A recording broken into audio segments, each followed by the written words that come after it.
Hello, I'm Kaiser and welcome to Moose Reads. Before I get started, I want to say that the opinions that I give here are my own opinions. They are extremely subjective. If I dislike a book, it is not a reflection on the author, and it is not a reflection on people who do like it. Different people have different tastes, and that's okay. Today, I will be reviewing Thousand Autumns Volume 2 by Meng. It is a queer Chinese martial arts fantasy.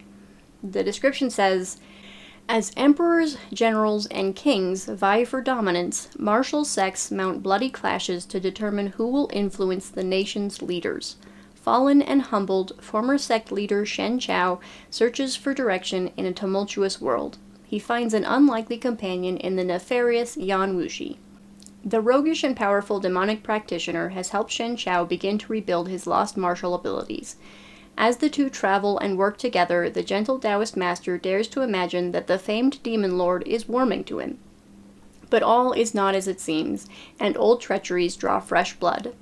As Shen Chao confronts dangerous new enemies, the struggle for control of the Central Plains ignites. I'm very neutral to this series so far. I picked up the first volume because the concept sounded interesting, and I didn't enjoy the first half, loved the second half. I decided to try Volume 2 and enjoyed about half of it as well.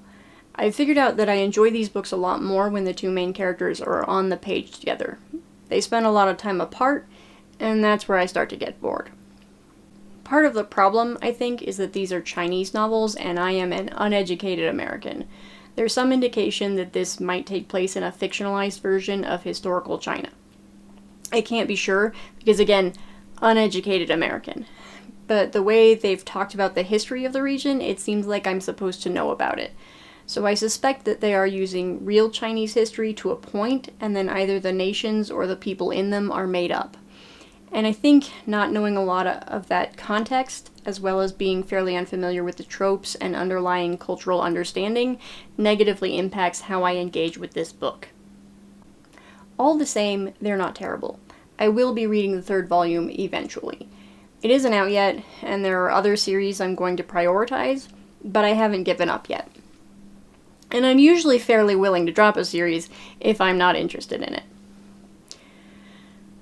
Other than feeling very lukewarm to the story outside of the two protagonists interacting, I had one major complaint with this book. I'll go into details in a minute, but the basic gist is that Yan Wuxi did something in this book that I really didn't like, and depending on how they resolve it later, I may end up hating this series entirely.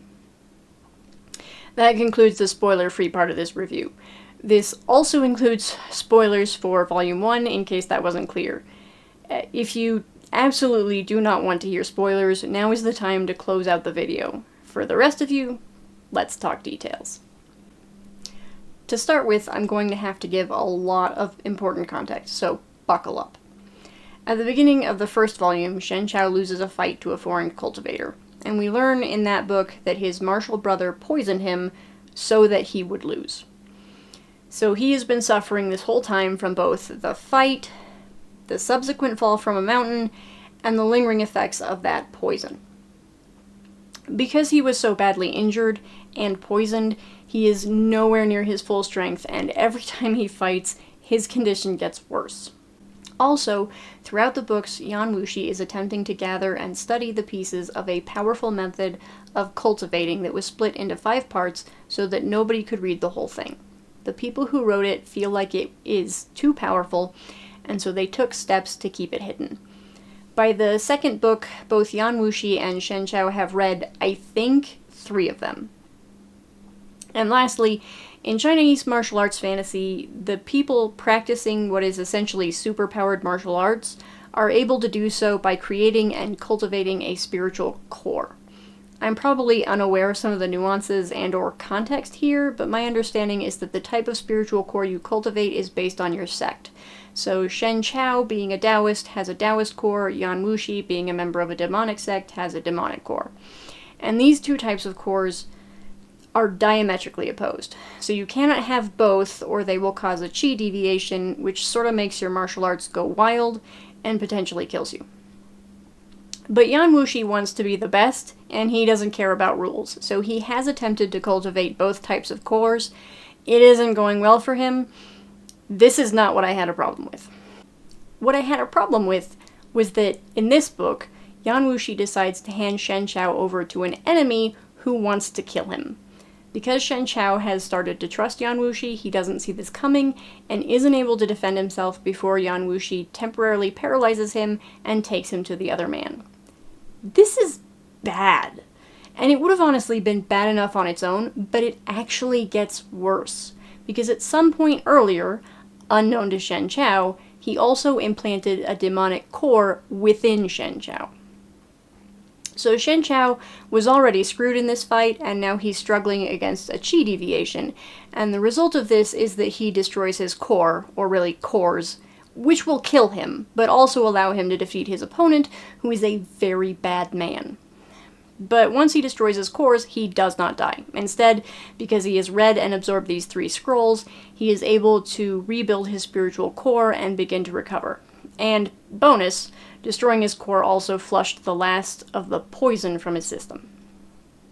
As I understand it, this is a queer story. Shen Chao and Yan Wuxi are supposed to end up together in the end. And I just don't see how I'm supposed to root for that to happen or be satisfied when it does after Yan Wuxi massively fucked Shen Chao over. That's the thing I don't like. I'm reading these books to see the relationship develop, and the author just shot it in the face.